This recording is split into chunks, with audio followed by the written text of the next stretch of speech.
Hello. நம்ம இந்த ஷார்ட்ஸ்ல என்ன பார்க்க போறோம் அப்படின்னா, நமக்கான அஃபர்மேஷன்ஸ எப்படி நம்ப எழுதுன அந்த வார்த்தைகள்ல இருந்து கண்டுபிடிக்கிறது அப்படிங்கிறது தான். நம்ம மனசு அப்படிங்கிறது என்னன்னா, ஒரு மண்ணு மாதிரி.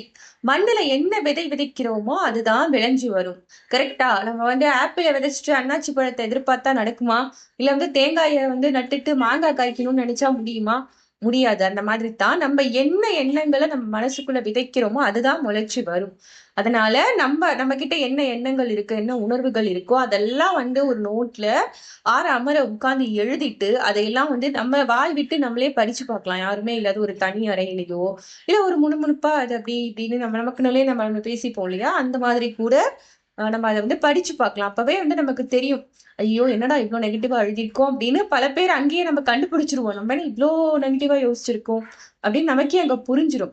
அப்ப வந்து நான் நெகட்டிவா இருக்கிற அந்த வாக்கியங்கள எப்படி பாசிட்டிவா மாத்தணும் அப்படின்னா, முதல்ல வந்து அஃபர்மேஷன்ஸ் அப்படின்னா என்ன அப்படிங்கிறத நம்ம தெரிஞ்சுக்கணும். அஃபர்மேஷன்ஸ் அப்படின்னா ஒண்ணும் இல்ல.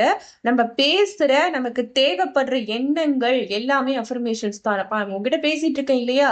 இது கூட ஒரு அஃபர்மேஷன் தான். இத நீங்க கேட்டு இத ப்ராசஸ் பண்ண ஆரம்பிச்சீங்க அப்படின்னா, அதுவும் உங்களுக்கான ஒரு அஃபர்மேஷன் தான். என்னங்க நீங்க இப்படி போட்டு குழப்புறீங்க அப்படின்னா, ஒரு குழப்பமும் இல்ல. நம்ம பேசுற வார்த்தைகள் அது பாசிட்டிவா இருக்கட்டும், நெகட்டிவா இருக்கட்டும் எல்லாமே அஃபர்மேஷன்ஸ் தான். சரி ஓகே. நீங்க பேசுறது எல்லாமே அஃபர்மேஷன் சொல்லிட்டீங்க. நான் எனக்கான அஃபர்மேஷன்ஸ் அதுலேருந்து எப்படி எடுக்கிறது அப்படின்னா, நான் அடுத்த வீடியோல அத கண்டிப்பா சொல்றேன்.